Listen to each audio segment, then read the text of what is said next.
Is my audio clear? అన్న. Yeah. మనం ప్రార్థన చేసుకొని స్టార్ట్ చేద్దాం. మా దేవా, మా ప్రభా, మీకు వందనాలు, మీకు స్తుతులు, మీకు స్తోత్రాలు చెల్లిస్తాం. ఒక వారం గ్యాప్ తర్వాత మళ్ళీ ఆదికాండపు ధ్యానాలు కవర్ టు కవర్ బైబిల్ స్టడీలో ప్రభా మేము చేయడానికి మమ్మల్ని సమకూర్చినందుకే మీకు వందనాలు చెల్లిస్తాం. We thank you so much lord for the life of Joseph and the lessons we are learning from his life. తన జీవితం నుంచి మేము నేర్చుకునేటువంటి పాఠాల కోసమే మీకు వందనాలు చెల్లిస్తున్నాం తండ్రి. మా జీవితంలో అప్స్ అండ్ డౌన్స్ నాయన ఉన్నతమైనటువంటి అనుభూతి, నాయన అట్టడుక్కి వెళ్ళిపోయిన పరిస్థితి, వీటి మధ్యన ప్రభా ఏ విధంగా నిలదొక్కుకోవాలో యోసేపు జీవితాన్ని నుంచి మేము నేర్చుకోగలట్టుకు సహాయం చేయమని అడుగుతున్నాం. నాయన మేము నమ్మిన వాళ్ళే మమ్మల్ని మోసం చేసినప్పుడు మేము ఎలా ఎదుర్కోవాలో మీరు మాకు సహాయం చేయమని అడుగుతున్నాం. ఈ వాక్య భాగాన్ని మాకు ఆశీర్వాదకరంగా చేయమని యేసు నామములో ప్రార్థన చేయించున్నాం తండ్రి, ఆమెన్. మనము ఈరోజు ఆదికాండం 40వ అధ్యాయాన్ని ధ్యానం చేయబోతున్నాం.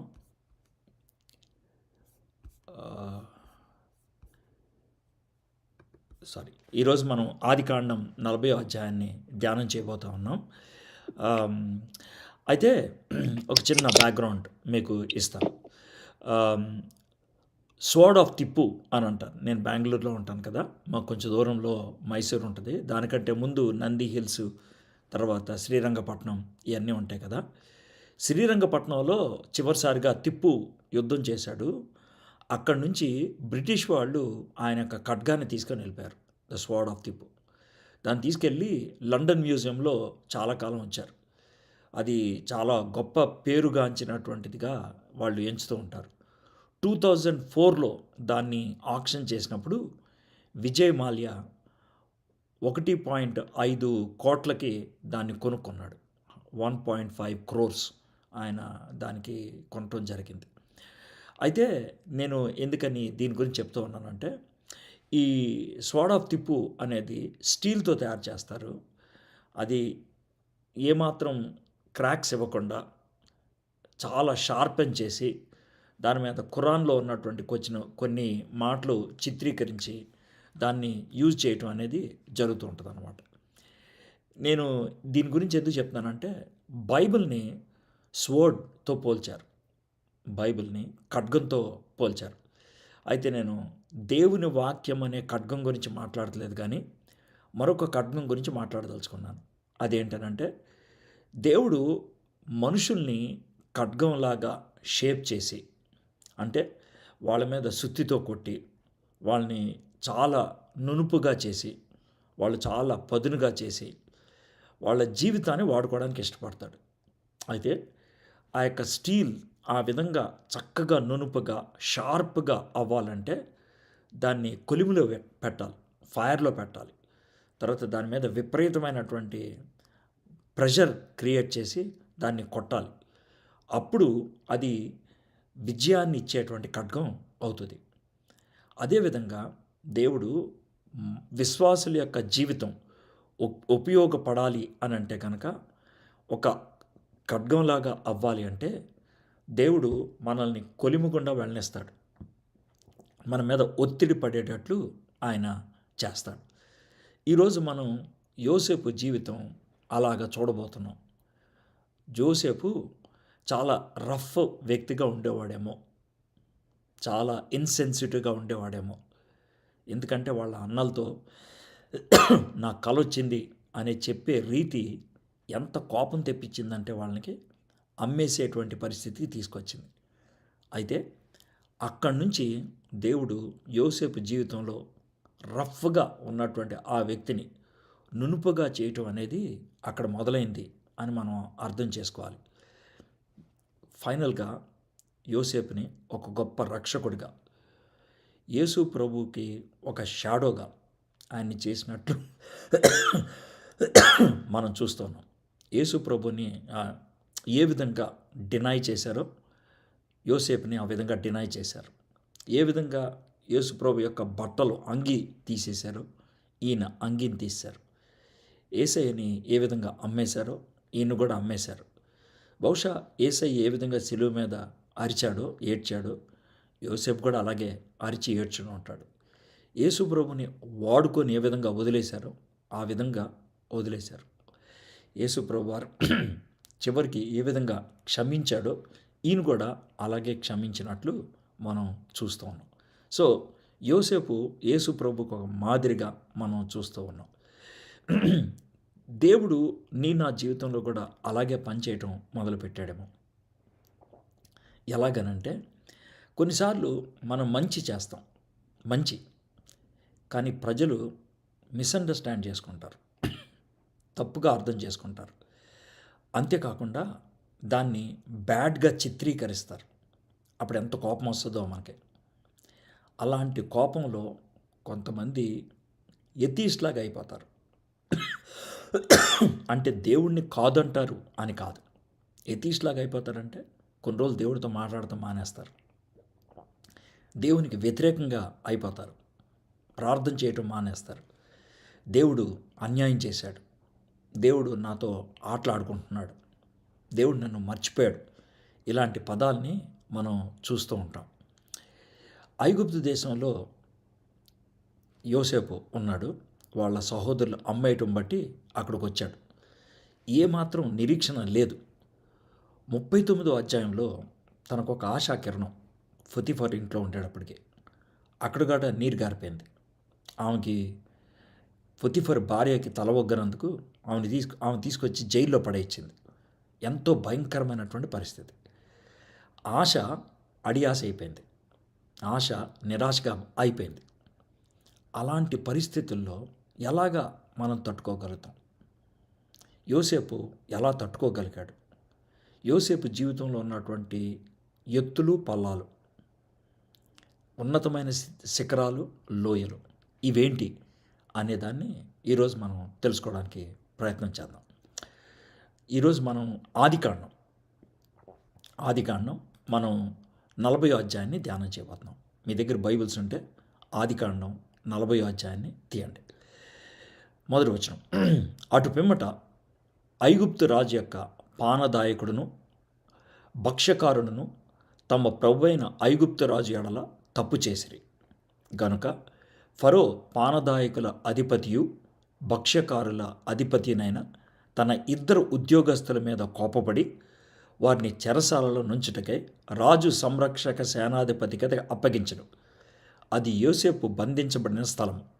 ఆ సేనాధిపతి వారిని యోసేపు వశము చేయగా అతడు వారికి ఉపచారం చేశాను. వారు కొన్ని దినములు కావలిలో నుండిన తర్వాత, ఇది 4వ వచనం దాకా చదివాం. ఇప్పుడు మనం ఒక చిన్న టైం ఫ్రేమ్ ఆలోచిద్దాం. ఆదికాండం 37వ అధ్యాయం 2వ వచనంలో యోసేపుకి 17 ఏళ్ళు ఉన్నప్పుడు వాళ్ళ అన్నోళ్ళు అమ్మేశారని మనకు అర్థమవుతుంది. 41వ అధ్యాయం 46వ వచనంలో యోసేపుకి 30 ఏళ్ళు వచ్చినప్పుడు ఆయన అధికారి అయ్యాడని మనం చూస్తున్నాం. కాబట్టి ఐగుప్తుకి రావడం దగ్గర నుంచి అధికారంలోకి వచ్చే టైంకి 13 సంవత్సరాలు పట్టింది. 13 ఇయర్స్ పట్టింది. ఈ 13 సంవత్సరాల్లో యోసేపు 3 స్థానాల్లో ఉన్నాడు. ఒకటి, ముందు మార్కెట్లో ఉన్నాడు, ఎంతకాలం ఉన్నాడో తెలియదు. రెండో, పొతిఫర్ ఇంట్లో ఉన్నాడు, ఎంతకాలం ఉన్నాడో తెలియదు. ఆ తర్వాత జైల్లో ఉన్నాడు, కనీసం 2 ఏళ్ళు ఉన్నాడు, కనీసం 2 ఏళ్ల పైనే ఉన్నట్లు మనం చూస్తూ ఉన్నాం.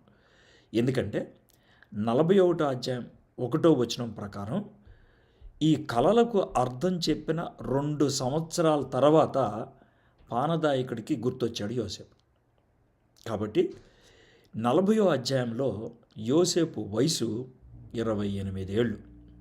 మీకు క్లారిటీగా చెప్తున్నాను. అంటే ఈ సంఘటన జరిగినప్పుడు 28 లేదా 27, 28. ఎందుకని ఖచ్చితంగా 28 అంటున్నానంటే 2 ఏళ్ళ తర్వాత గుర్తొచ్చింది అన్నాడు కాబట్టి 28వ ఏట కలలకు భావం చెప్పాడు. అయితే వాళ్ళని జైల్లో పెట్టిన తర్వాత లేకపోతే చెరలో పెట్టిన తర్వాత వారం రోజులు ఉన్నాడా, నెల రోజులు ఉన్నారా, సంవత్సరాలు ఉన్నారా తెలియదు. కాబట్టి కనీసం 28, 27, 26 సంవత్సరాలు అయి ఉండాలి. అప్పుడు ఈ జైల్లో ఉన్నటువంటి పరిస్థితి మనకి అర్థమవుతుంది. కరెక్ట్గా ఈ కప్ బేరర్ని పానదా ఆయన గిన్నె అందించేవాడిని, తర్వాత ఈ బేకర్ అంటే రొట్టి చేసేటువంటి వాడిని, వాళ్ళిద్దరికీ కళలకి భావం చెప్పేటప్పుడు వయసు 28 ఏళ్ళు. సో అక్కడ మనం చూడబోతున్నాం. అయితే యోసేపుకి చాలా బాధాకరంగా ఉండుండొచ్చు. ఎందుకనంటే తనలో ఏ బాధ లేదు, తను ఏ తప్పు చేయలేదు, ఆయన యథార్థంగా జీవించేటువంటి వాడు. అయితే అలాంటి వ్యక్తి ఎవరితో కలిసి ఉండాల్సి వచ్చిందంటే తప్పు చేశారని రుజువు చేయబడ్డ వాళ్ళతో ఉండాల్సి వచ్చింది. అది చాలా భయంకరమైనటువంటి పరిస్థితి. వాళ్ళిద్దరూ కూడా చాలా పెద్ద స్థాయిలో ఉన్నటువంటి వాళ్ళు. అయితే ఫరో విషయంలో తప్పు చేయటం జరిగింది, వాళ్ళని తీసుకొచ్చి పడేశారు. ఇప్పుడు ఐగుప్తీయులు ఈ పానదాయకుడు లేకపోతే గిన్నె అందించేవాడు ఉంటాడే, వాడిని ప్యూర్ ఆఫ్ హ్యాండ్స్ అంటాడు. అంటే చేతులు చాలా స్పష్టంగా ఉండేటువంటివి, క్లీన్గా ఉండేటువంటివి, శుభ్రంగా ఉండే. దేనికంటే అది ఇంటిగ్రిటీ, యథార్థతకు సూచన అనమాట. ఎందుకని యథార్థతకు సూచన అంటున్నానంటే, రాజుగారు ఏం తాగాలన్నా కూడా ఈయన అందిస్తేనే తాగుతాడు, ఈయన రుచి చూసిన తర్వాతనే తాగుతాడు, ఈయన సర్టిఫై చేసిన తర్వాతనే తాగుతాడు. కాబట్టి చాలా యథార్థంగా ఉండాలి. ఎందుకనంటే తను విషం కల్పిస్తే ఏముంది, ఏమండి ఇది మంచిదే అని చెడ్డదీస్తే ఏముంది. కాబట్టి ఈ కప్ బేరర్, ఈ ఎవరైతే గిన్నె అందిస్తాడో ఆయన చాలా యథార్థవంతుడై ఉండాలి. అదేవిధంగా బేకర్స్, ఈ రొట్టెలు చేసేటువంటి ఆయన కూడా చాలా యథార్థవంతుడై ఉండాలి. ఎందుకంటే ఆయనే ఆహారం పెడతాడు. అయితే విషయం ఏం జరిగిందంటే, ఫరో గారికి ఎక్కడో అనారోగ్యం వచ్చింది, లేకపోతే ఎక్కడో వాసన తగిలింది, ఏంటంటే ఈయన్ని చంపేటువంటి పరిస్థితి వచ్చింది అని. వీళ్ళిద్దరి ద్వారానే జరుగుద్ది. అయితే ఏమి తినకూడదో అది ఇవ్వటం, ఏమి తాగకూడదో అది ఇవ్వటం అనేది. అందుకనే అది గుర్తొచ్చి వాళ్ళిద్దరిని కూడా జైల్లో పడేయటం జరిగింది. అయితే మనకి ఏమర్థమవుతుందంటే, యోసేపు 39వ అధ్యాయం 21, 22 వచనాలు ఒకసారి చదువుతాను చూడండి. అయితే యెహోవా యోసేపునకు తోడై ఉండి అతని యందు కనికరపడి అతని మీద ఆ చెరసాల యొక్క అధిపతికి కటాక్షము కలుగునట్లు చేశాను. చెరసాల అధిపతి ఆ చెరసాలనున్న ఖైదీలనందరినీ యోసేపు చేతికి అప్పగించను. వారు అక్కడ ఏమి చేసిరో అదంతయు అతడే చేయించువాడు. అంటే యోసేపు చెరసాలలో ఒక విధమైనటువంటి అధికారిగా అయిపోయాడు. అర్థమైంది కదండి.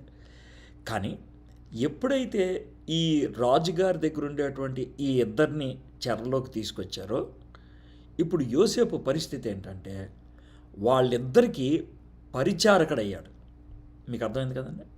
ఇప్పుడు జైల్లో ఉన్నటువంటి అందరికీ నాయకుడిగా ఉండేటువంటి ఆయన దొంగతనమో లేకపోతే మోసమో లేకపోతే తప్పో చేశారన్నటువంటి వ్యక్తుల్ని జైల్లో పడేస్తే వాళ్ళకి సేవ చేసేవాడయ్యాడు. అంటే ఎంత లోయెస్ట్ పొజిషన్లోకి తీసుకెళ్లారో మీరు ఆలోచించండి. మీకు అనుమానం వస్తుందేమో అని మళ్ళీ చదువుతాను. 3-4 వచనాలు. వారిని చెరసాలలో ఉంచుటకై రాజ్య సంరక్షక సేనాధిపతికి అప్పగించను. అది యోసేపు బంధింపబడిన స్థలం. ఆ సేనాధిపతి వారి యోసేపు వశము చేయగా అతడు వారికి ఉపచారము చేశాను. The captain of the guard appointed Joseph to be with them and he attended them, ఇంగ్లీష్లో అయితే. సో యోసేపు దొంగలకి అటెండర్ అయ్యాడు, మోసం చేసిన వాళ్ళకి అటెండ్ అయ్యాడు, అప్రసిద్ధ నేరస్తుల సేవకుడు. అసలు ఎంత ఘోరమైన విషయం చూడండి. అప్రసిద్ధ నేరస్తుల సేవకుడు, ఏ సర్వెంట్ ఆఫ్ ఇన్ఫేమస్ ఫెలాన్స్. అది ఒక విధంగా చెప్పాలంటే యోసేపు పొతిఫర్ ఇంట్లో ఉన్నప్పుడు ఒక స్థాయికి వచ్చాడు. అక్కడి నుంచి జైల్లోకి వచ్చిన తర్వాత జైల్లో ఒక అధికారిలాగా చేశారు. ఇప్పుడు అక్కడ ఈ దొంగలకి వాళ్ళకి సేవ చేసేటువంటి వాడుగా అయిపోయాడు. యోసేపు ఎంత ఘోరమైన పరిస్థితికి వెళ్ళిపోయి ఉంటాడు. ఏంటిది? అబ్రహాము, ఇస్సాకు, యాకోబు దేవుళ్ళని కొలిచేటువంటి యోసేపు ఖచ్చితంగా ప్రార్థన చేసి ఉంటాడు కదా. అబ్రహాము దేవా, ఇస్సాకు దేవా అని ప్రార్థన చేసి ఉంటాడు కదా. యాకోబు దేవా అన్నాడో లేదో నాకు తెలియదు, కనీసం అక్కడ దాకా అని ఉంటాడు కదా. అయితే దేవుడు యోసేపు ప్రార్థన చేసిన రీతిగా వెంటనే జవాబు ఇవ్వలేదు. ఏమాత్రం అరమరికలు లేకుండా, సమస్యలు లేకుండా, బాధ లేకుండా బయటికి తెచ్చేయలేదు. ఏం జరిగిందో చూద్దాం. 5వ వచనం. వారిద్దరూ అనగా చెరసాలలో బంధించబడిన ఐగుప్తు రాజు యొక్క పానదాయకుడును భక్ష్యకారుడును ఒకటే రాత్రి యందు కలలు కనిరి. ఒక్కొక్కడు వేరువేరు భావములు గల కలకనెను. తెల్లవారినప్పుడు యోసేపు వారి యొద్దకు వచ్చి వారిని చూడగా వారు చింతాక్రాంతులై ఉండిరి.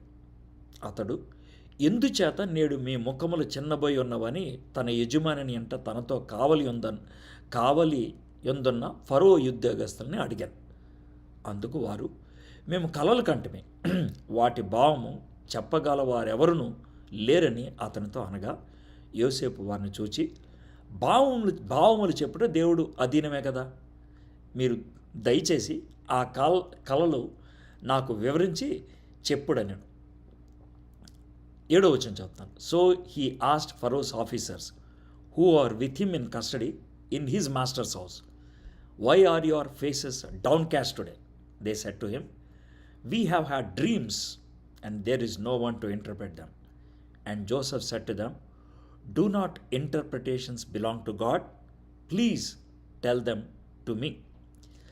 అయితే యోసేపు మనం ఇందాక అన్నట్లు ఈ పనికి మాలినటువంటి వారికి, దొంగతనం చేశారు అనేటువంటి ఆరోపణ కలిగిన వారికి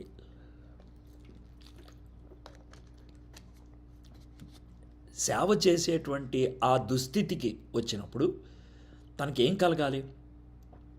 సెల్ఫ్ పిటీ, స్వజాలి ఉండాలి. స్వజాలి చాలా భయంకరమైనది తెలుసా.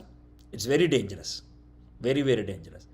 ఎందుకంటే స్వజాలి ఉంటే కనుక మన మనసుని మనమే బాధ పెట్టుకుంటాం, మన హృదయాన్ని మనమే బాధ పెట్టుకుంటాం. We will abuse our mind and soul. We will try to find fault with God. దేవుడిది తప్పు అన్నది మనం నేరం మోపుతాం. మనకున్నటువంటి ఎబిలిటీస్ పనిచేయవు ఆ టైంలో. వి కిల్ అవర్ ఎబిలిటీస్. అయితే యోసేపు అలాగా స్వజాలి పడలేదు, సెల్ఫ్ పిటీ లేదు. ఎందుకని అంటున్నానంటే, ఒకవేళ సెల్ఫ్ పిటీ ఉంటే కనుక ఇతరుల అవసరతలు అలాగా చూసిండేటువంటి వాడు కాదు. వాళ్ళ ముఖాల మీద ఉన్నటువంటి ఆ నిరాశ పరిస్థితిని గమనించి అడుగుతూ ఉన్నాడు, ఏమైంది, ఎందుకు ఇలాగా అయిపోయారు, బాగలేరు ఎందుకని అని అడుగుతున్నారు.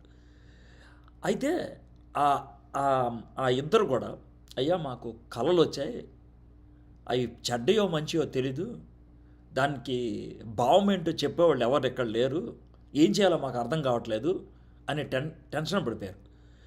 ఐగుప్తీలు ఏమని నమ్ముతారంటే, నిద్ర వచ్చినప్పుడు, నిద్రపోతున్నప్పుడు నిద్రలో ఉన్నటువంటి వ్యక్తి ఇంకొక ప్రపంచంతో కనెక్ట్ అవుతాడంట. నిద్రలో ఉన్న వ్యక్తి ఇంకో ప్రపంచంతో కనెక్ట్ అవుతాడు. అప్పుడు ఆ ప్రపంచం నుంచి ఈయనకు వచ్చే సమాచారమే కళ. కాబట్టి కళలు దేవుడే ఇస్తాడు. అది వాళ్ళకు ఉన్నటువంటి నమ్మకం. పైగా ఇద్దరికి కళలు వచ్చాయి. పెయిర్ ఆఫ్ డ్రీమ్స్ చాలా ప్రాముఖ్యమైనది ఐగుప్తీయులకి. 2 కళలు వచ్చినాయి అంటే ఖచ్చితంగా దానికి ఏదో సమాధానం ఉంది, ఏదో విషయం ఉంది అనే విషయం. అంతేకాకుండా ఈ ప్రొఫెషనల్ ఉంటారు, అర్థం చెప్పేటువంటి వాడు, వాళ్ళతో ఎవరితో కూడా టచ్లో లేదు.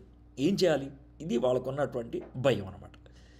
అయితే ఎప్పుడైతే వాళ్ళ నోట్లోంచి మాకు కలలు వచ్చాయి అని అన్నాడో, చిన్న పిల్లోళ్ళలాగా 28 సంవత్సరాలు యోసేపు చిన్న పిల్లోళ్ళలాగా గబుక్కన జవాబు చెప్పేశాడు. ఏమన్నాడు తెలుసా?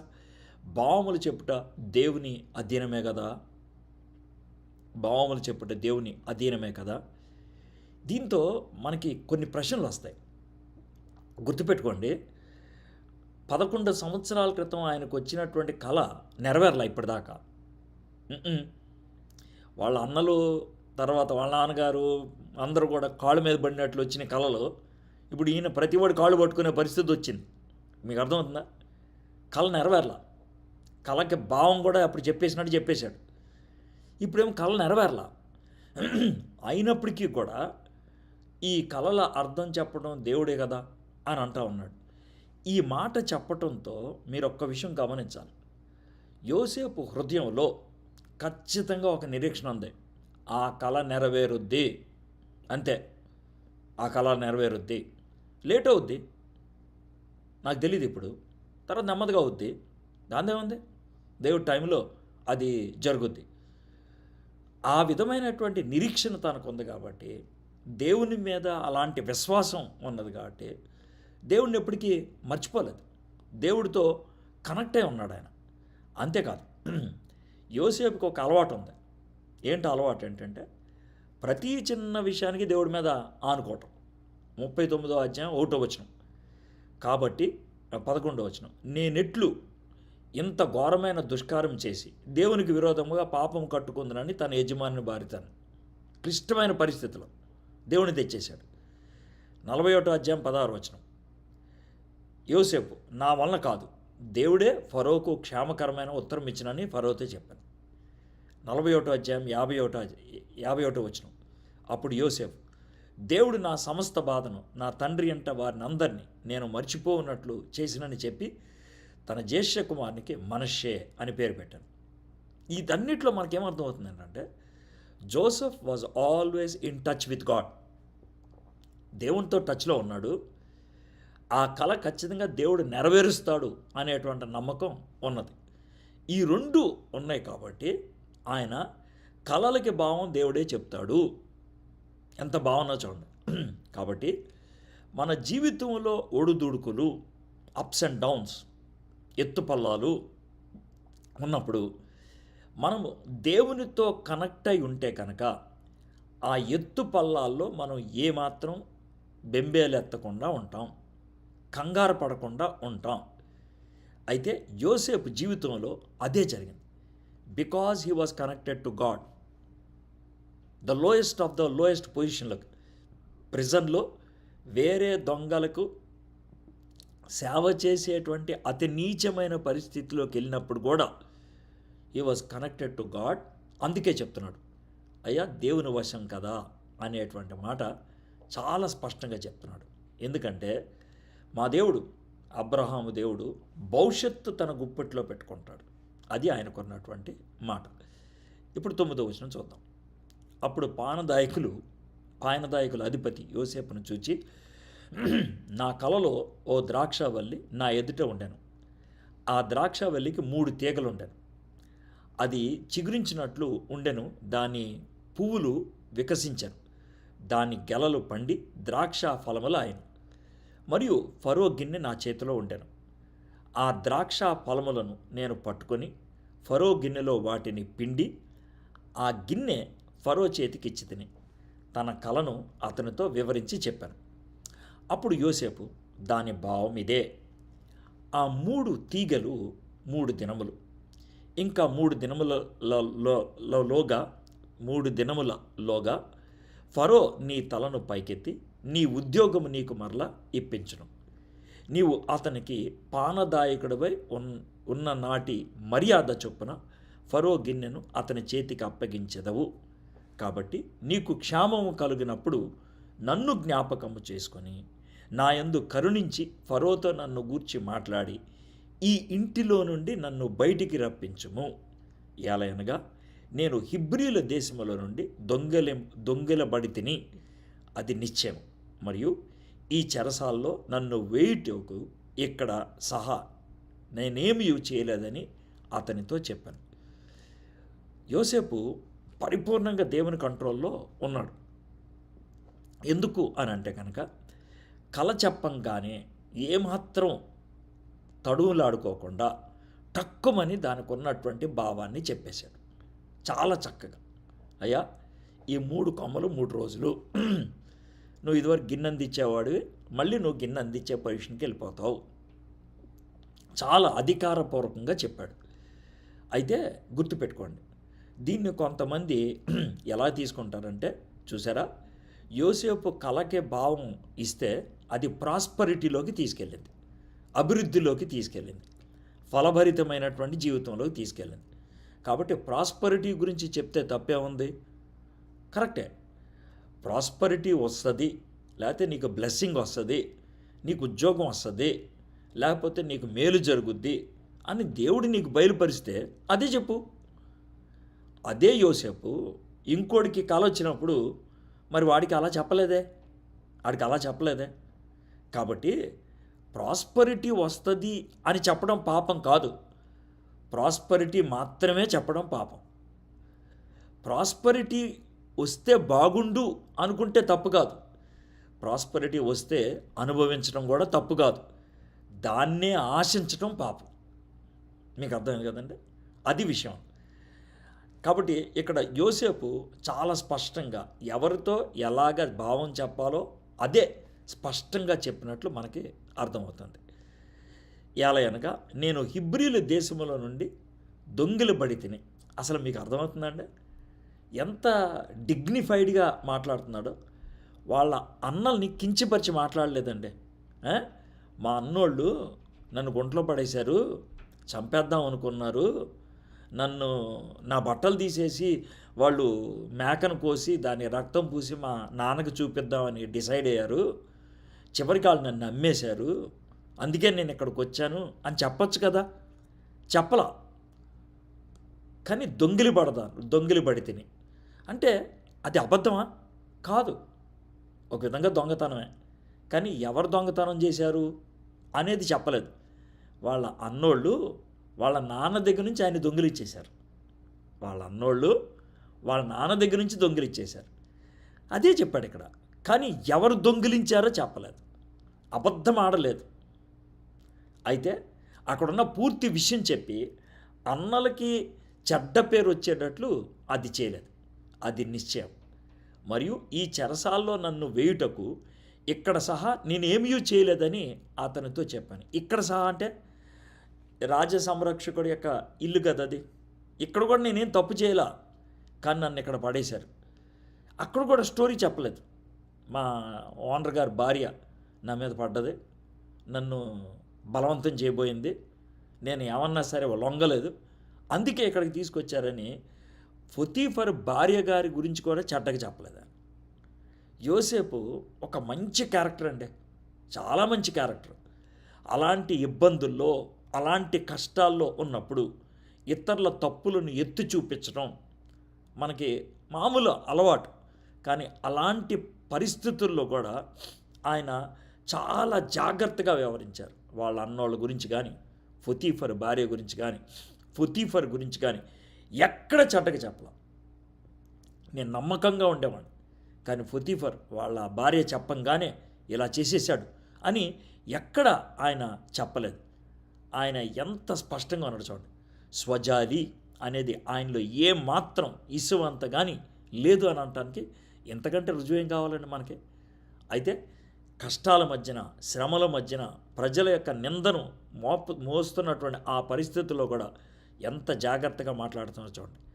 కాబట్టి నీకు క్షేమము కలిగినప్పుడు నన్ను జ్ఞాపకము చేసుకొని నా యందు కరుణించి ఫరోతో నన్ను గూర్చి మాట్లాడి ఈ ఇంటిలో నుండి నన్ను బయటికి రప్పించుము. యోసేపుకి ఖచ్చితంగా తాను బయటకు వస్తాడు, తాను ఖచ్చితంగా ఒక మంచి ప్రదేశానికి వెళ్తాడు అనేటువంటి విషయం ఆయనకి చాలా బాగా తెలుసు. ఎంత స్పష్టంగా ఉందో చూడండి. అయితే అలాంటి పరిస్థితుల్లో ఈ కబ్బేరర్ని ఒక ఫేవర్ అడుగుతున్నాడు. ఏమని అడుగుతున్నాడంటే, అయ్యా నాకు ఒక చిన్న సహాయం చేసి పెట్టు. ఏంటంటే, నువ్వు అక్కడికి వెళ్ళినప్పుడు నన్ను జ్ఞాపకం చేసుకో, ఫరో గారితో నా గురించి చెప్పు అనేటువంటి మాట చెప్పాడు. కొంతమంది దీన్ని తప్పడతారు. ఏమని తప్పడతారంటే, దేవుడు చేస్తాడు కదా, ఈయన ఎందుకు ప్రయత్నం చేయటం అనేది. గుర్తుపెట్టుకోండి, ఇప్పుడు నువ్వు పరీక్షల్లో బాగా మంచిగా దేవుడు సహాయం చేయాలనుకుంటావు, అందుకని చదవడం మానేస్తావా? లేదు కదా. ఊరు వెళ్ళటానికి ప్రార్థన చేస్తావు, అందుకని బస్ ఎక్కడం మానేస్తావా? టికెట్ కొనుక్కోవడం మానేస్తావా? ట్రైన్ ఎక్కడం మానేస్తావా? ఫ్లైట్ ఎక్కడం మానేస్తావా? దేవుడు నన్ను తీసుకెళ్తాడులే అని అంటావా? ప్రార్థన చేసి దేవుడు నాకు సహాయం చేస్తాడు అనే విశ్వాసం ఉన్నప్పుడు దేవుడు సహాయం ఏ విషయంలో చేస్తాడు అనుకుంటున్నావో దానికి నువ్వు చేయగలిగేది నువ్వు చేయాలి, దాంట్లో తప్పేం లేదు. అస్సలు తప్పేం లేదు. అయితే ఇక్కడ యోసేపు అడుగుతున్నాడు, అయ్యా నువ్వు నాకు జ్ఞాపకం చేసుకో అని అడుగుతున్నాడు. ఏమని? నన్ను ఇక్కడ నుంచి బయటికి తీసుకురమ్మను. ఎందుకు? దీంతో ఏమర్థమవుతుంది? యోసేపుకి ఇంకా హోప్స్ ఉన్నాయి బాగా. ఆయన పూర్తిగా నిరుత్సాహపడిపోలేదు, పూర్తిగా ఓటమిని అంగీకరిస్తూ అలాగే సతికలు పడిపోలేదు. No, I will rise again, I will get out, I will come to a good position. అది ఆయనకున్నటువంటి విషయం. 16వ వచనం, అతడు తెలిపిన భావం మంచిదని భక్ష్యకారుల అధిపతి చూచి అతనితో ఇట్లను, నేనునో కలకంటిని, ఇదిగో తెల్లని పిండి వంటలు గల 3 గంపలు నా తల మీద ఉండేవి. ఈ భక్ష్యకారుడికి వచ్చినటువంటి కళ చెడ్డది అన్నట్లు అతనికి కొంచెం హింట్ వచ్చి ఉంటుంది. ఎందుకంటే పక్షులు వచ్చి తినేయటం ఈ కనబడుతున్నాయి కదా, దాంతో స్పష్టంగా అర్థమైన ఉంటుంది కొద్ది గొప్ప, ఇదేదో చెడ్డదరా బాబు అనేసి. అందుకే సైలెంట్గా ఉన్నాడు. కానీ యోసేపు ఖచ్చితంగా చెప్పి నన్ను కూడా జ్ఞాపకం చేసుకో అనేటప్పటికీ, ఏమో మనకు మంచిది వస్తుందేమో, ఈయన మంచిది చెప్తాడేమో అన్నట్లు అడిగాడు. 17వ వచనం, మీద గంపలో ఫరో నిమిత్తము సమస్త విధములైన పిండి వంటములు ఉండెను. పక్షులు నా తల మీదనున్న ఆ గంపలో నుండి వాటిని తీసుకొని తినుచుండాను. అందుకు యోసేపు దాని భావం ఇదే. అసలు యోసేపు చెప్పే పద్ధతి భలే ఉంటుందండి. ఆ 3 గంపలు 3 దినములు, ఇంకా 3 దినములలోగా ఫరో నీ మీద నుండి నీ తలను పైకెత్తి మ్రాను మీద నిన్ను వేలాడదీయించును. అప్పుడు పక్షులు నీ మీద నుండి నీ మాంసమును తినివేయనని ఉత్తరమిచ్చను. తల పైకెత్తటం అనేటువంటిది 2 సార్లు ఉంటుంది. అక్కడ డిగ్నిటీతో తల పైకెత్తుతాడు, ఇక్కడ డెత్ కోసం తల పైకెత్తుతారు. పైకెత్తి అలా కొయ్యటం అలాగనమాట. అది విషయం. 2 అలాగా చెప్తూ ఉన్నట్లు మనం గమనిస్తూ ఉంటాం. అయితే ఈ భక్ష్యకారుడు లేకపోతే బేకర్కి, ఈ వంటలు చేసేవాడికి ఇచ్చేటటువంటి జాబు చాలా భయంకరమైనది. అయితే ఒక చిన్న మాట, 3 రోజుల్లో నువ్వు చచ్చిపోతావు అనే మాట చెప్పటానికి ఎంత ధైర్యం కావాలండి? ఎలాంటి వాడై ఉండాలండి? పైగా యోసేపు పొజిషన్ ఏంటి? వాళ్ళకి సర్వెంట్. మీకు అర్థమవుతుందా?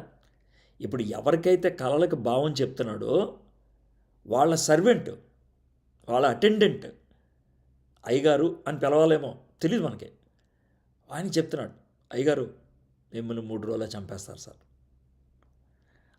అలా చెప్పగలిగాడంటే యోసేపు యొక్క యథార్థత అర్థమవుతుంది, యోసేపు యొక్క ధైర్యం అర్థమవుతుంది. బహుశా యోసేపు ఆ ఉన్నటువంటి కొన్ని దినాలలో వాళ్ళ మీద అలాంటి ప్రభావం చూపించాడేమో. ఎంత ప్రభావం అంటే ఏం చెప్పినా వినటం, అలాంటి ప్రభావం చూపించగలిగి ఉంటాడు. అందుకనే అంత ధైర్యంగా అలాగ మాట్లాడగలటం జరిగింది. ఇప్పుడు 20వ వచనం చూద్దాం. 3వ దినమందు జరిగినదేమనగా, ఆ దినము ఫరో జన్మదినము కనుక అతడు తన సేవకులందరికీ విందు చేయించి వారి నడుమ పానదాయకుల అధిపతి తలను భక్ష్యకారుల అధిపతి తలను పైకెత్తి, పానదాయకుల అధిపతి ఉద్యోగం మరలా అతనికిచ్చాను గనుక అతడు ఫరో చేతికి గిన్నె ఇచ్చాను. మరియు యోసేపు వారికి తెలిపిన భావము చొప్పున భక్ష్యకారుల అధిపతిని వేలాడదీయించను. అయితే పానదాయకుల అధిపతి యోసేపును జ్ఞాపకము చేసుకొనక అతన్ని మరిచిపోయాను. ఎంత ఘోరమైనటువంటి విషయం చూడండి. He has forgotten. అయితే ఇప్పుడు ముందు మొదటి నుంచి చూద్దాం.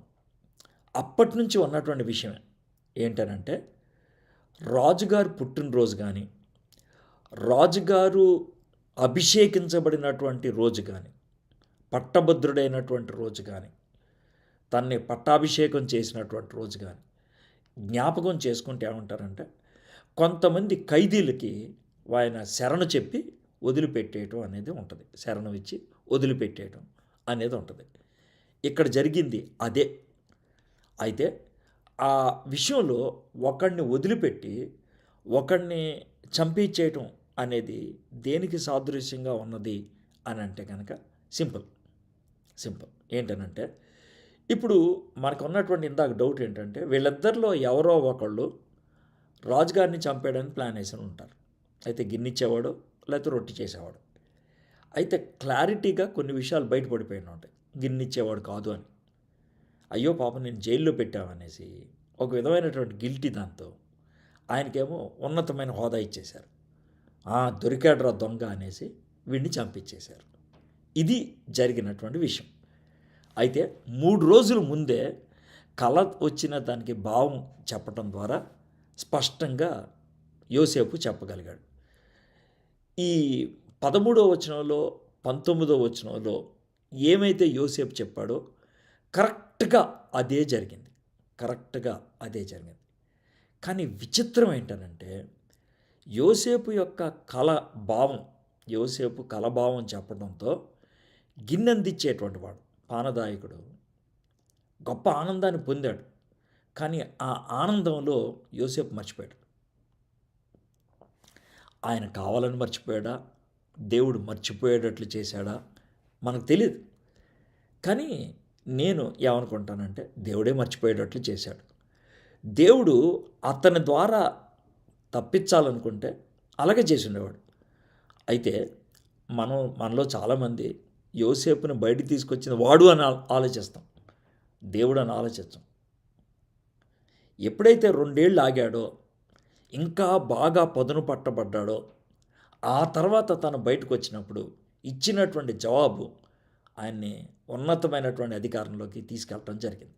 సో దేవుడు డిలే చేసింది బెటర్ పొజిషన్ కోసం, దేవుడు డిలే చేసింది బెస్ట్ సొల్యూషన్ కోసం. అది మనం గుర్తుపెట్టుకోవాలి. మీలో కొంతమంది ప్రార్థనలు చేశారు, డిలే అవుతుంది. ఎందుకు డిలే అవుతుంది ప్రభా అనొద్దు. ఆ డిలే మన మంచిగే. ఆ డిలేలో చాలా ఇబ్బందుల పాలవుతాం, చాలా కష్టాల పాలవుతాం. We go through lot of challenges. కానీ ఆ ఛాలెంజెస్ మధ్యన దేవుడు మన క్యారెక్టర్ని రూపుదిద్దుతాడు.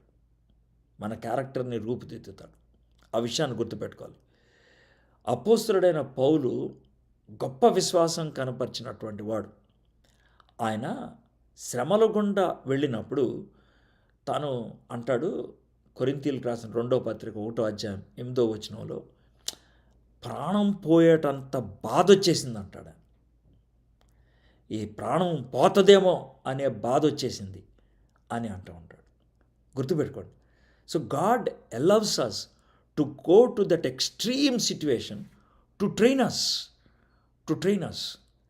కానీ యోసేపు ఆ పానదాయకుడు మర్చిపోయిన తర్వాత కూడా కొంచెం బాధ ఉండొచ్చు, కష్టం ఉండొచ్చు, కానీ వదిలేదు. జాగ్రత్తగా ఉన్నాడు. ఎలా చెప్పగలుగుతాం?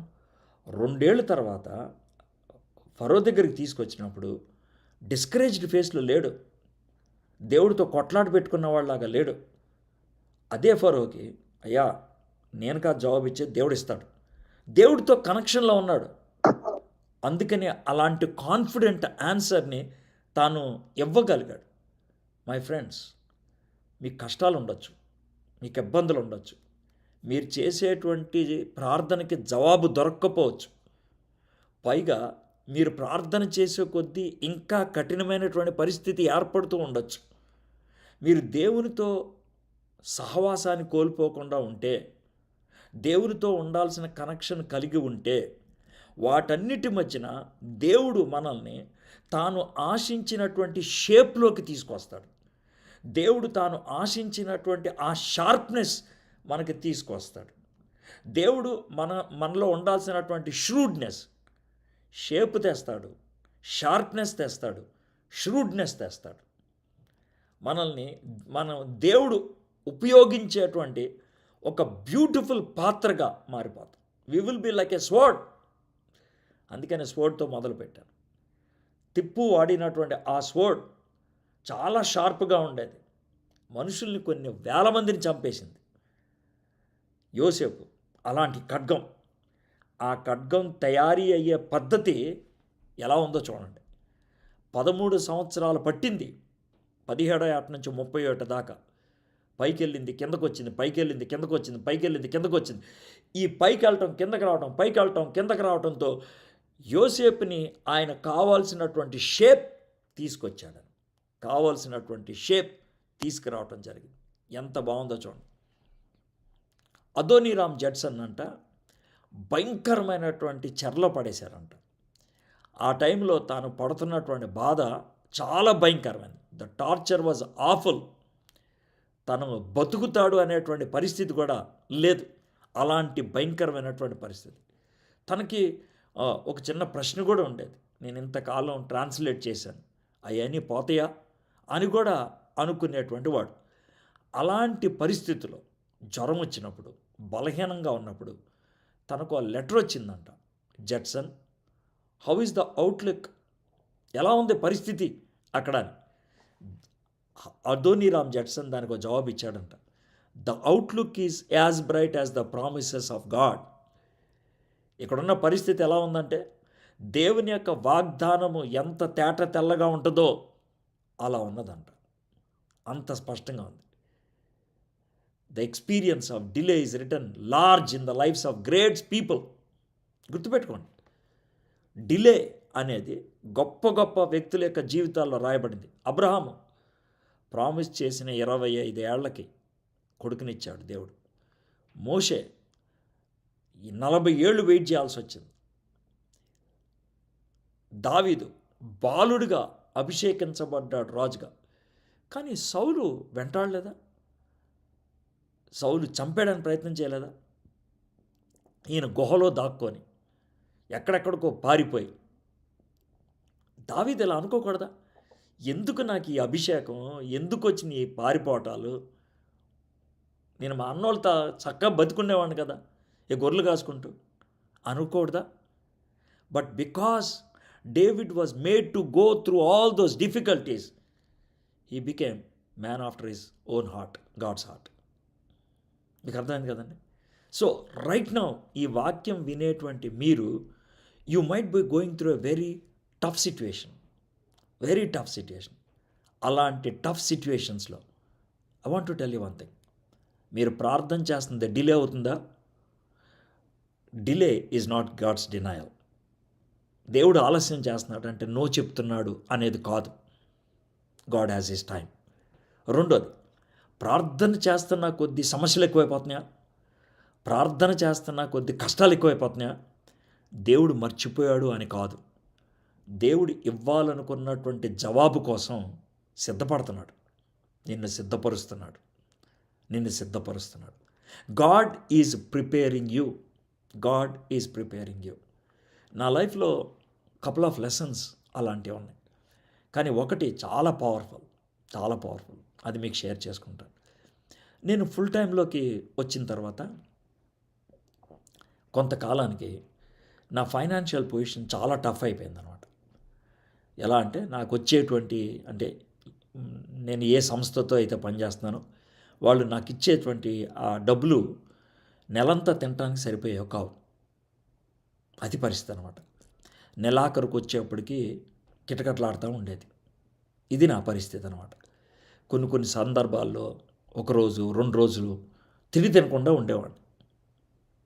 మామూలుగా అలవాటు అయిపోయింది, ఓ పూట మానేయటం అలాగే. అయితే ఒకసారి 2 రోజులు తినలేదు, బాగా ఆకలేస్తుంది. ఏం చేయాలో అర్థం కాలేదు. రాత్రి అయిపోయింది. సికింద్రాబాద్లో నేను ఉంటున్నాను. వైఎంసీఏ రూమ్ నెంబర్ 19లో ఉండేవాడిని అనమాట. నేను పెట్లు గిట్లు అన్నీ ఎతికితే ఓ పావులో దొరికింది. ఆ పావులో పట్టుకొని రాత్రి 11 అవుతుంది. పరిగెట్టుకుంటా బయటికి వెళ్ళి ఏం దొరుకుద్ది అనుకున్నాను, నేను వెళ్ళాను. అప్పుడే అరటిపండ్లు బండోడు వస్తూ ఉన్నాడు.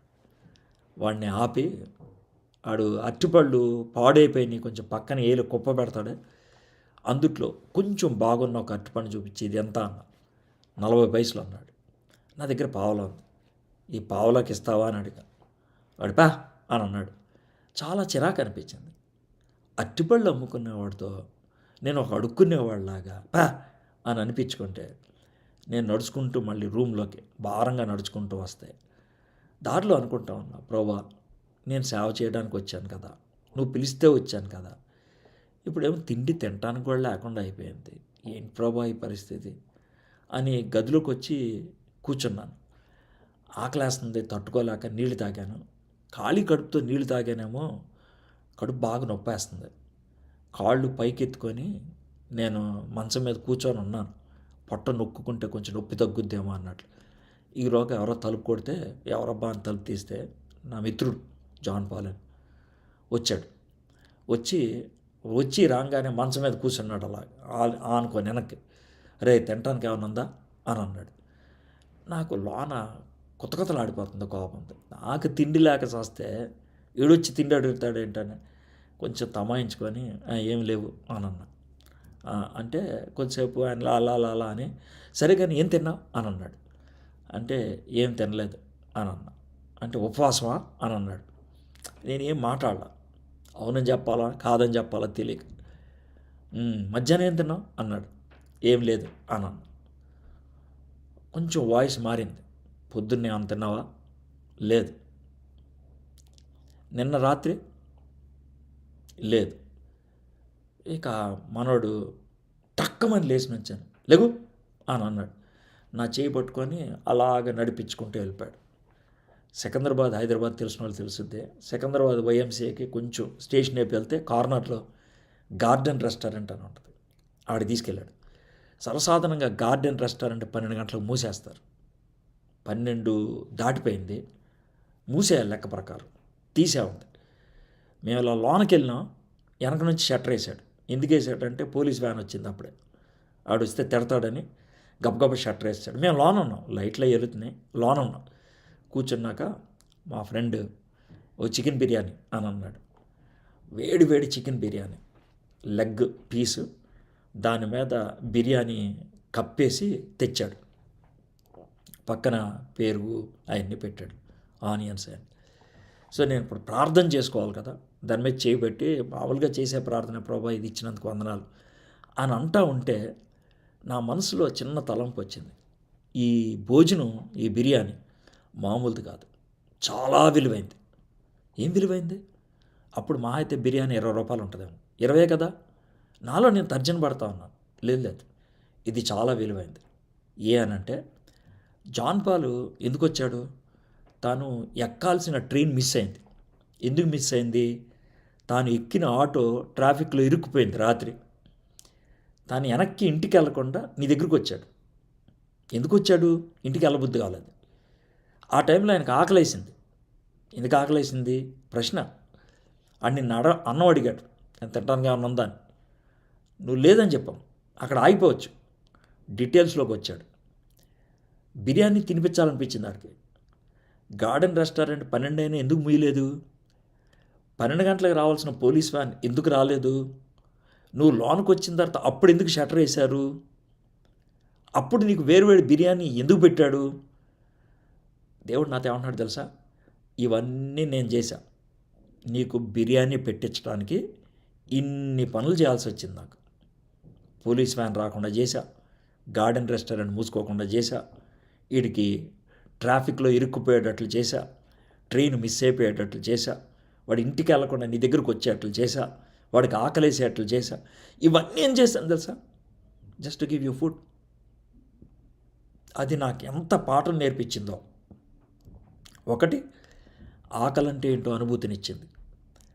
ఆకల్లో ప్రార్థన చేసేవాడి ప్రార్థన ఎలా ఉంటుందో నాకు అనుభూతినిచ్చింది. ఇతరుల చేత చీదరించబడినప్పుడు ఎలా ఉంటుందో మనసు అనుభూతినిచ్చింది. దేవుని పరిచర్య చేద్దామనుకొని వచ్చినప్పుడు ఇలాంటి ఎదురు దెబ్బలు తగిలితే ఒక మనిషి యొక్క భావం ఎలా ఉంటుందో నాకు అనుభూతినిచ్చింది. అలాంటి పరిస్థితుల్లో అన్నిటికంటే ఉత్తమమైంది దేవుడు నాకు భోజనం పెట్టగలడు అనేది గొప్ప అనుభూతినిచ్చింది. మై ఫ్రెండ్స్, గాడ్ టీచర్స్ మన అనుభవాల ద్వారా నేర్పిస్తాడు. పుస్తకాలు చదువుకోవటం, బైబిల్ కాలేజీలకు వెళ్ళటం, ప్రసంగాలు వినటం చెడ్డవని నేను అన్నాను.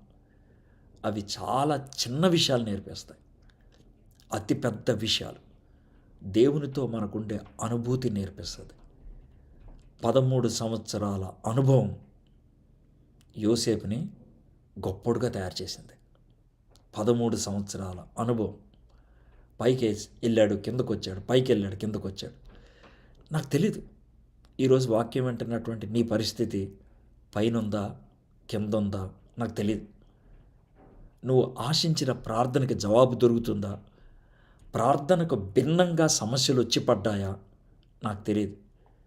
అయితే ఒక్కటి మాత్రం నేను అడగాను, ఈ పరిస్థితుల్లో దేవుని కనెక్ట్ అయి ఉన్నావా? Have you got connected to God? Please, if you are able to get connected to God, God speaks when you are in pain. నొప్పితో బాధపడుతున్నప్పుడు దేవుడు నీతో మాట్లాడతాడు. చాలా గట్టిగా మాట్లాడతాడు, చాలా స్పష్టంగా మాట్లాడతాడు. బైబిల్ చదివినప్పుడు ఎంత స్పష్టత వస్తుందో దానికంటే ఎన్నో రెట్లు ఎక్కువ స్పష్టత అనుభూతిలోంచి మాట్లాడతాడు దేవుడు. God uses that. నీ జీవితంలో అలాంటి కఠిన పరిస్థితి గుండా నువ్వు వెళ్తున్నావేమో, God wants to speak to you. God is shaping you. God wants to make you and useful sword. నిన్ను ఒక ఉపయోగపడేటువంటి ఖడ్గంగా చేయదలుచుకున్నాడు. అనేక మందికి ఆశీర్వాదకరంగా, అనేక మందికి దీవెనకరంగా చేయడానికి ఇష్టపడుతున్నాడు.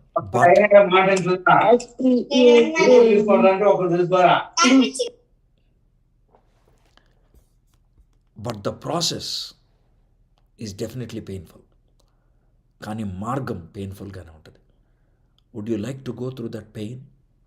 Would you like to allow God to shape you? Would you like to allow God to speak to you and teach you? చిన్న ప్రార్థన చేసుకుందాం.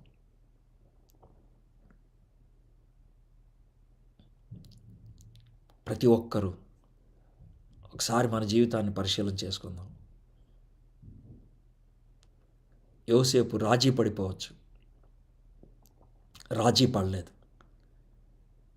దేవుడు తన జీవితంలో అనుమతించేటువంటి ప్రతి కఠిన పరిస్థితిని తాను స్వాగతించాడు. ఇష్టం లేకపోవచ్చు, స్వాగతించాడు. He invited, allowed to go through trials.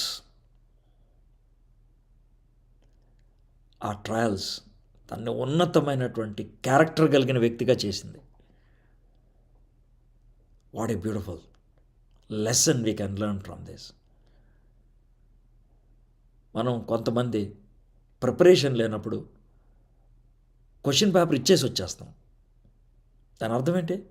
We did not face the exam. అదేవిధంగా చాలామంది దేవుడిచ్చే క్వశ్చన్ పేపర్ వదిలేసి వచ్చేస్తారు. దేవుడు ఆ క్వశ్చన్ పేపర్ ద్వారా నెక్స్ట్ లెవెల్కి తీసుకెళ్దాం అనుకుంటున్నాను నేను, కానీ క్వశ్చన్ పేపర్ ఇచ్చేసి వచ్చాను. ఒక్కసారి ఆలోచించుకో. You might have done that. లైఫ్లో difficult moments, difficult challenges, they are question papers. So that God may take us to the next level. మా దేవా, మా ప్రభువా, ఈ సమయంలో యోసేపు జీవితం నుంచి మాకు నేర్పిస్తున్నటువంటి ఈ పాఠాలు ఎంత గొప్పవి ప్రభువా.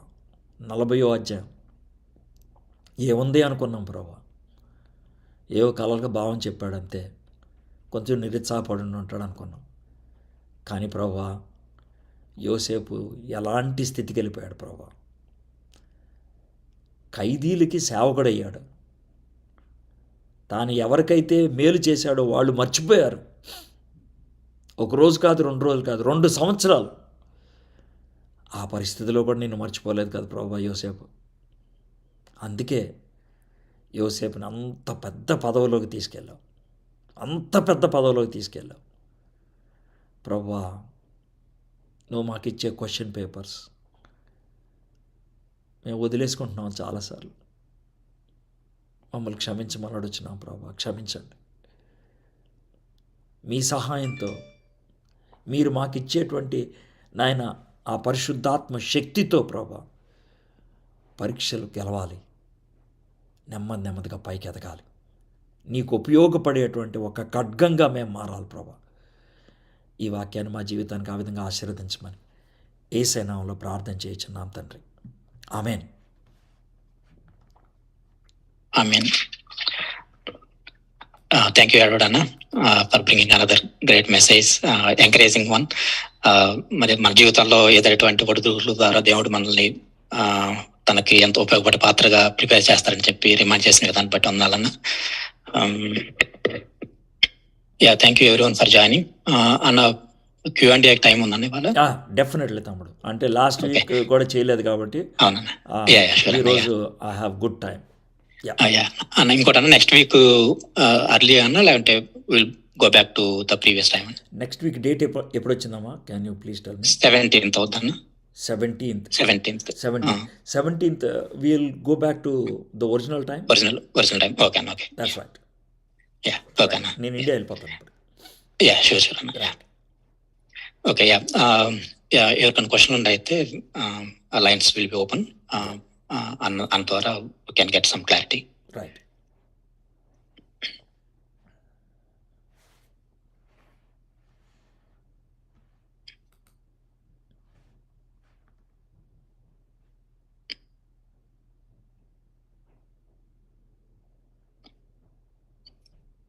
లైన్స్ అన్మ్యూట్ చేయబట్టి మీరు ఏమైనా క్వశ్చన్స్ ఉన్నా లేకుంటే అన్నకి హాయ్ చెప్పాలన్నా you can please go head.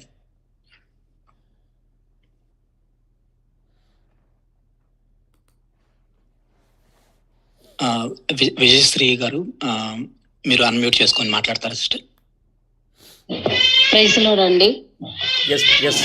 నేను హైదరాబాద్ నుంచి మాట్లాడుతున్నానండి. ఈరోజు అంటే నా ఎక్స్పీరియన్స్ చెప్తున్నాను, క్వశ్చన్ కూడా ఉంది. అదే ఫస్ట్ కొంచెం ఎక్స్పీరియన్స్ చెప్పేసి తర్వాత క్వశ్చన్ అడుగుతాను. యాక్చువల్లీ ఏంటంటే ముందు చెప్పారు కదా, ఆయన ఎలా అయితే దేవుడి దగ్గర ఎగనెస్ట్ గా మాట్లాడుకోకుండా ఉన్నారు అనేది, వాళ్ళు ఎంత బ్యాడ్ చేసినా కూడా తను ఒదిగి ఉన్నాడని. కానీ ఆ సిచ్యువేషన్ లో నాకు మ్యారేజ్ ఫస్ట్ అయినప్పుడు నా సిచ్యువేషన్ చాలా అపోజిట్ గా చేశారనమాట. అంటే మా మదర్ ఇన్ లా గారు. నాకు ఇప్పుడు ఒక్క నిమిషం, మీ ఇంట్లో నా బాగా గొడవ వస్తుంది. అవునండి, నేను వేరే రూమ్ లోకి వచ్చాను. అసలు అంటే చెప్పేది అసలు అర్థం కావట్లేదు, బాగా ఏడుస్తున్నారు వెనకాల ఎవరు. అవునా, ఒక్క నిమిషం అండి.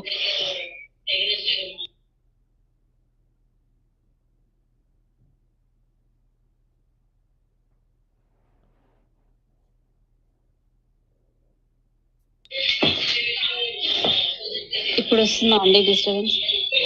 అంటే డిస్టర్బెన్స్ వస్తుంది అంటే కొంచెం అని అర్థం అయితే బాగుంటుంది, అంతకంటే ఇంకేం లేదు సిస్టర్. మీరు చాలా ఇంపార్టెంట్ చెప్తున్నారు, వెనకాలేమో లొడ బాగుతున్నారు, అదే విషయం చెప్పండి.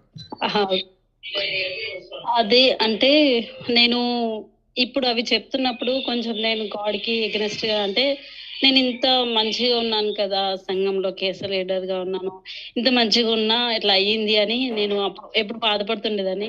ఈ మెసేజ్ నేను ముందు నుంచి విన్నుంటే బాగుండేమో అనిపించింది. కానీ తర్వాత నేను మళ్ళీ దేవుని దగ్గర క్షమాపణ అడగడం, మళ్ళీ ఆయన ఆనుకొని జీవించడం వల్ల ఇప్పుడు ఈ 2-3 months లో నేను అప్పుడైతే ఏదైతే నేను దేవుడికి ప్రామిస్ చేసి ఇంకొకసారి నేను నా నీతి మీరు చూడలేదు దేవా, దయతో నన్ను క్షమించండి అని నేను ఓపికతో ఉన్నాను.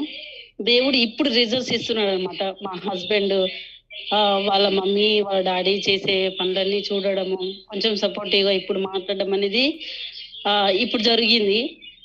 నాకు అవన్నీ ఇప్పుడు గుర్తొచ్చేసరికల్లా చాలా ఏడుపు అనిపించింది. ఇట్లా ఎందుకు చేశాను అనిపించింది. దాన్ని మీకు ఎప్పుడైనా ఇట్లాంటి ఎక్స్పీరియన్స్ అవ్వగానే ఇమీడియట్ గా మీకు చెప్తుండేదాన్ని, ఇప్పుడు కూడా నాకు చెప్పాలనిపించింది. అయితే ఒక క్వశ్చన్ ఏంటంటే, ఒకసారి రాహేల్ గారి డెత్ గురించి అడిగాను. అదే విధంగా అప్పుడు యోసేఫ్ గారిది కూడా అడుగుదామనేసి అనుకున్నాను, బట్ టాపిక్ వచ్చినప్పుడు అడుగుదామనేసి. అంటే నా థాట్ అంటే నేను కేర్సన్ అంటే మా కాలనీలో నన్ను లీడర్ గా పెట్టారనమాట. అప్పుడు 2-3 సార్లు నేను ఈ మెసేజ్ నేను చదువుతున్నప్పుడు నేను చెప్పాను. అది తప్పో లేదో నాకు అంటే ఇప్పుడు అనిపిస్తుంది. ఒకసారి మీ సైడ్ నుంచి దాన్ని క్లియర్‌గా ఎక్స్‌ప్లెయిన్ చేస్తారని మిమ్మల్ని అడుగుతున్నాను. అంటే రాహేల్ గారు వాళ్ళ నాన్న దగ్గర నుంచి వచ్చేటప్పుడు విగ్రహాన్ని తీసుకొని అంటే వాళ్ళ దేవతను తీసుకొని వస్తది కదా! మేబీ దాని పనిష్మెంట్ వల్ల అట్లా చనిపోయి ఉంటది అన్నట్టుగా నేను ఒకసారి చెప్పాను. మెసేజ్ చెప్పాను. దాని విషయమే ఒకసారి మిమ్మల్ని అడగొద్దన్న విషయంగా అడిగాను. మీరు అది నార్మల్ డెత్ అన్నట్టుగా చెప్పారు. కానీ కొంచెం ఇప్పటికి కూడా నాకు కొంచెం గిల్టీనెస్ ఉంది. దానికోసమని మిమ్మల్ని ఎక్స్‌ప్లనేషన్ కోసం అడుగుతున్నాను. ఇంకోటేంటంటే యోసేపు గారు వాళ్ళ అన్నదమ్ములందరికంటే కూడా ముందు చనిపోతారు కదా! ఇంత రైచియస్‌నెస్‌గా ఉండి చనిపోయారు కదా! వాళ్ళకి చెప్తారు కదా! నేను ఐగుప్తులో నుంచి వెళ్ళిపోయేటప్పుడు మీరు నన్ను నా ఎముకల నుంచి తీసుకెళ్ళిపోండి అని. ఈ 2 విషయంలో నేను కొంచెం ఇట్లా చెప్పాననమాట. అంటే అంత రైచియస్‌గా ఉన్నా దేవుడు ఇలా చేశారు అనేది కొంచెం నేను చెప్పింది ఏమైనా రాంగ్ థాట్‌గా చెప్పానా? వాళ్ళకి ఎట్లా నేను ఇప్పుడు కరెక్షన్ చేసుకోవడానికి కావాలి అనేసి మీ దగ్గర నుంచి ఎక్స్‌ప్లనేషన్ కావాలని అడుగుతున్నాను. మరొకసారి ఏమన్నా తప్పుగా మాట్లాడి మాట్లాడితే దయతో క్షమించండి. కొంచెం ఎక్స్‌ప్లెయిన్ చేస్తారా ప్లీజ్? సిస్టర్ మీరు మ్యూట్ చేసేయండి, సౌండ్ తగ్గుద్ది, అప్పుడు క్లియర్గా మాట్లాడచ్చు. రైట్. సిస్టర్ మీరు 2 విషయాల్లో కూడా పొరపాటు చేశారు. ఒకటి ఏంటంటే రాహేలు చనిపోవడానికి విగ్రహం తీసుకురావటం అనేది సంబంధం కానే కాదు సిస్టర్. ఆవిడ ఒక్కతే కాదు, చాలామంది తెచ్చారు. అర్థమైందండి. పైగా రాహేలు వచ్చేప్పుడు విగ్రహం తెచ్చుకుంది అని అంటే అప్పటికి ఆవిడకి యెహోవా దేవుడి గురించి పూర్తిగా తెలుసా? తెలియదు మనకి. తర్వాత ఆమె చావుకి దానికి ఎప్పుడు ముడిపెట్టడం కరెక్ట్ కాదు. ఇది మొదటి విషయం. రెండోది, యోసేపు వాళ్ళ అన్నల కంటే ముందు చనిపోయాడని ఎవరు చెప్పారు? యోసేపు 120 ఏళ్ళు వచ్చినప్పుడు చనిపోయాడని ఉంది, అంతే. అప్పటికి వాళ్ళ అన్నలందరూ బతికున్నారని ఎవరు చెప్పారు? ఆయన బతుకున్న వాళ్ళతో చెప్పాడు. వాళ్ళ అన్న పిల్లలు ఉండొచ్చు, ఇంకెవరైనా ఉండొచ్చు. నన్ను ఇక్కడ పాతి పెట్టద్దు, నన్ను అక్కడికి తీసుకెళ్ళండి అని చెప్పాడు. అంతేగాని అన్నల కంటే ఈయన ముందు చనిపోయాడు అనేది ఎక్కడా లేదు. మనకి టైమింగ్ లేదు. మిగిలిన వాళ్ళు చావు గురించి రాయలేదు, ఎందుకంటే వాళ్ళ చావు గురించి మనకు అవసరం లేదు కాబట్టి. యోసేపు చావు గురించి రాశారు. ఎందుకనంటే యోసేపు మనకు ప్రాముఖ్యం కాబట్టి. బైబిల్లో చెప్పని విషయాన్ని మనం చెప్పడానికి ప్రయత్నం చేసి అదో పెద్ద మర్మం అనుకోవటమో, లేకపోతే దాని నుంచి ఒక భాష్యం చెప్పి ఒక వర్తమానం బిల్డప్ చేయటమో కరెక్ట్ కాదండి. ఎందుకు దాని నుంచి అస్సలు అది కరెక్ట్ కాదు. అర్థమైందండి. తర్వాత ముందు చచ్చిపోవటం అనేది అది తప్పుగా ఎందుకు ఆలోచించాలి? హతసాక్షులు అందరూ కూడా చిన్న వయసులోనే చచ్చిపోయారు. స్టెఫను చిన్న వయసులో చంపబడ్డాడు. దాంతో నష్టం వచ్చింది ఏముంది? దేవుడి దగ్గర త్వరగా వెళ్ళాడు. కాబట్టి అది కూడా రాంగ్గా మీరు చూశారు. ఓకేనండి. బట్ నో ప్రాబ్లం, మీకు ఉన్నటువంటి దాంట్లో అలా చేశారు. నెక్స్ట్ టైం ఈ విషయం గుర్తుపెట్టుకోండి. బైబిల్ చెప్పని దాన్ని మీరు సొంతగా చెప్పడానికి ప్రయత్నం చేయొద్దు. బైబిల్ క్లారిటీ ఇచ్చిన దాన్నే క్లారిటీగా చెప్తాం. అంతకు మించి మనం సొంతగా చెప్పడానికి ప్రయత్నం చేయకూడదు. రైట్. నెక్స్ట్ అండి. నా బ్రదర్ సునీల్ చాట్లో పెట్టారు, any practical advice to cling on to God when things are getting delayed. Yeah, ఇప్పుడు క్లింగ్ ఆన్ టు గాడ్ అనే పదానికి అర్థం ఏంటనంటే ఎప్పుడు వదిలిపెట్టలేదు అని అర్థం. ఇప్పుడు when things are getting delayed అప్పుడు క్లింగ్ చేద్దాం అనుకుంటే అవ్వదు. You should not leave God. దేవుణ్ణి విడిచిపెట్టకూడదు. దేవుణ్ణి విడిచిపెట్టకూడదు అని అంటే కనుక దేవుడితో సంభాషిస్తూ ఉండాలి. వాక్య ధ్యానము, ప్రార్థన, ఈ 2 ఉన్నప్పుడు వాక్యం మనలో విశ్వాసాన్ని కలిగిస్తుంది. వాక్యం వినుట వలన విశ్వాసము కలుగును. కాబట్టి వాక్యం మనం రోజు ధ్యానం చేస్తున్నప్పుడు విశ్వాసం నూరు పోసినట్లు అవుతుంది అన్నమాట. కాబట్టి ఆ విశ్వాసంలోంచి వచ్చేటువంటి ప్రార్థన నిట్టూర్పుతో కూడిన ప్రార్థన అవ్వదు, నిరుత్సాహ ప్రార్థన అవ్వదు. ఆ పరిస్థితుల్లో కూడా మనము నిబ్బరంగా ప్రార్థన చేయగలుగుతాం. ఎగ్జాంపుల్ చెప్పాలంటే మనకి యోబు కఠిన పరిస్థితుల్లో దేవుణ్ణి మర్చిపోలేదు. వాళ్ళ భార్య మిగిలిన వాళ్ళందరూ దేవుణ్ణి వదిలేయి అని అన్నారు. ఇక్కడ కూడా యోసేపు జీవితంలో ఎప్పటికీ దేవుణ్ణి వదిలిపెట్టలేదు. అందుకనే మనకి పదే పదే దేవుడితో తాను గడిపినటువంటి సన్నివేశాలు కనబడతా ఉన్నాయి. సో దేవుడితో గడపటం అంటే reading the word of God, లేకపోతే పర్సనల్ మెడిటేషన్ అండ్ ప్రేయర్. రెండోది కూడా ఉన్నదండి. ఏంటనంటే ఇలాంటి కష్టతరమైనటువంటి పరిస్థితుల గుండా వెళ్ళేవాళ్ళు మన మనసుని అర్థం చేసుకోగలిగేటువంటి వాళ్ళతో ఫెలోషిప్ కలిగి ఉండటం. That is another thing that can help us.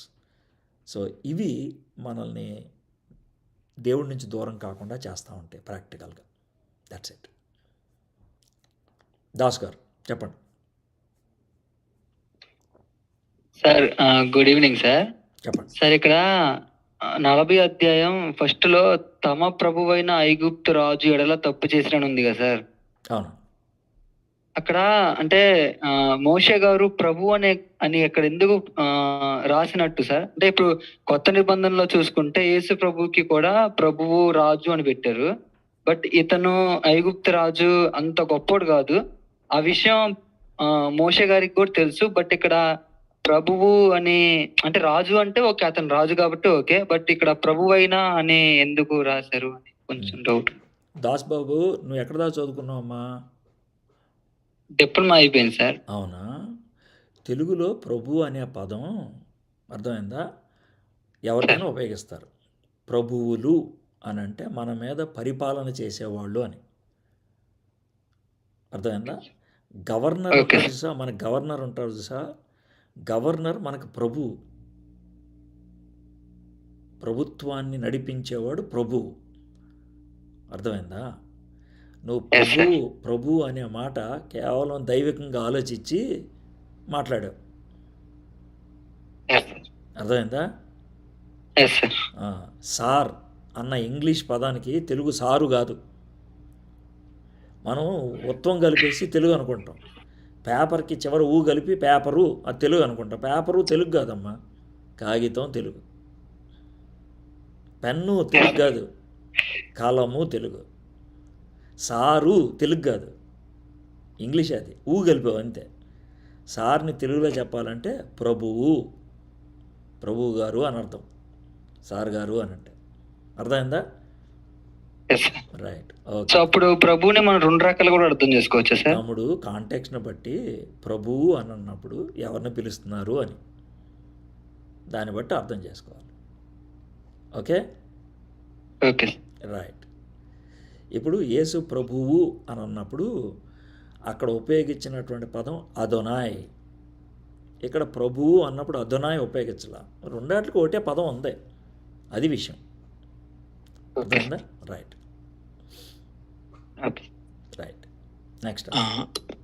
Thank you sir. ఓకేనా? చాట్ లో క్వశ్చన్ ఉందన్న, how can I forgive someone if they doesn't have repentance? Forgiveness గురించి. మనం ఇతరులని క్షమించటానికి వాడి క్యారెక్టర్ మీద కాదు ఆధారపడి ఉంది, మన క్యారెక్టర్ మీద. మనము ఇతరులని క్షమించటానికి వాడి క్యారెక్టర్ కాదు కారణం, మన క్యారెక్టర్. కాబట్టి వాడు నిన్ను క్షమిస్తాడా లేదా, వాడు మారు మనసు పొందుతాడా లేదా, వాడు నిన్ను అర్థం చేసుకుంటాడా లేదా, అది క్షమాపణ కాదు. వాడు అర్థం చేసుకున్నా చేసుకోకపోయినా, వాడు అంగీకరించినా అంగీకరించకపోయినా నేను క్షమిస్తా. దేవుడు మన క్యారెక్టర్ని బట్టి ముందు క్షమించలా, ఆయన మనల్ని క్షమించాడు కాబట్టి మన క్యారెక్టర్ మారింది. హలో, మంది వస్తుంది. దేవుడు మనల్ని క్షమించాడు కాబట్టి అప్పుడు మన జీవితం మారింది. కాబట్టి అవతల వ్యక్తి ఎలాంటి వ్యక్తి అయినా సరే మనం క్షమించబద్దులమై ఉన్నాం. We have to forgive. అవతల వ్యక్తి అంగీకరించకపోవచ్చు, అది వాడు లెక్క చెప్పుకుంటాడు. క్షమాపణ చెప్పకపోతే నువ్వు లెక్క చెప్పుకోవాల్సి వస్తుంది, అది విషయం. అయితే నీకు నెక్స్ట్ పాయింట్, ఆ విధంగా నేను ఇతరులని ఎప్పుడు క్షమించగలుగుతాను అని అంటే కనుక, క్షమించే గుణం గుర్తుపెట్టుకోండి, దేవుడి దగ్గర నుంచి వస్తుంది మనకి. దేవుని యొక్క క్షమాపణ మనం అనుభవిస్తే, దేవుడు నన్ను క్షమించాడు అనే అనుభూతి మనకుంటే మనం ఇతరులను క్షమించగలుగుతాం. దేవుని చేత క్షమించబడ్డ వాళ్ళు ఇతరులను క్షమించగలుగుతారు. నువ్వు ఇతరులను క్షమించట్లేదని అంటే కనుక దేవుడి నుంచి నువ్వు క్షమాపణ పొందలేదని అర్థం, అనుభవించట్లేదని అర్థం. అది విషయం. థ్యాంక్ యూ అన్న. If anyone has any questions, otherwise we'll close today. Okay, thank you everyone. Thank you for joining. వచ్చే శనివారం మన పాత టైంకి మనం will fall back. India time ప్రకారం శనివారం నైట్ 10 గంటలకి, శాన్ డియేగో టైం ప్రకారం మార్నింగ్ 9:30కి వచ్చే శనివారం మనం మళ్ళీ next cover to cover Bible స్టడీలో కలుసుకుందాం. అప్పుడు దాకా have a great time, plus time. Thank you Edward అన్న. సీ యూ అన్న నెక్స్ట్ వీక్. థ్యాంక్ యూ అన్న. ఒక సిస్టర్ గురించి ప్రేయర్ చేయండి అన్న. Reddy Priya sister, she's having the first time pregnancy, first ట్రైమిస్టర్లో ఉన్నారు. తన హెల్త్ గురించి ప్రేయర్ చేయండి అన్న. మా దేవా, మా ప్రభా, ఈరోజు ఎంతమంది అయితే ప్రభా ఈ గ్రూప్లో ఉన్నారో వారందరి గురించి జనరల్గా ప్రేయర్ చేస్తున్నాం ప్రభా. వారి యొక్క అవసరతలను బట్టి మీ సన్నిధిలో విజ్ఞాపన చేస్తున్నాం. అన్నిటికంటే ముఖ్యంగా ఈరోజు వాక్యాన్ని బట్టి ఎవరైతే ప్రభా కష్టాల్లో ఉన్నారో, నొప్పిలో ఉన్నారో, బాధలో ఉన్నారో ప్రభా, వారి గురించి ప్రత్యేకంగా ప్రార్థన చేస్తున్నాం ప్రభా. అలాంటి పరిస్థితుల్లో కూడా నీతో సంబంధం కలిగి, సహవాసం కలిగి నాయన నువ్వు ఆశించినటువంటి షేప్లోకి రాగలుటకు మీరు కృప చూపించండి ప్రభా. ఈ సమయంలో ప్రభా సిస్టర్ ప్రియా గురించి ప్రార్థన చేస్తున్నాం నాయన. తనకు మీరు ఇచ్చినటువంటి ఆ గర్భానికై మీకు వందనాలు చెల్లిస్తున్నాం ప్రభా. సేఫ్ డెలివరీని మీరు అనుగ్రహించమని అడుగుచున్నాం తండ్రి. మీకే స్తుతులు చెల్లిస్తూ యేసు నామములో ప్రార్థన చేయించున్నాం తండ్రి. ఆమెన్. థ్యాంక్ యూ అన్న. Thank you everyone. వచ్చే వారం మళ్ళీ కవర్ బైబిల్ స్టడీలో కలుసుకుందాం. రైట్.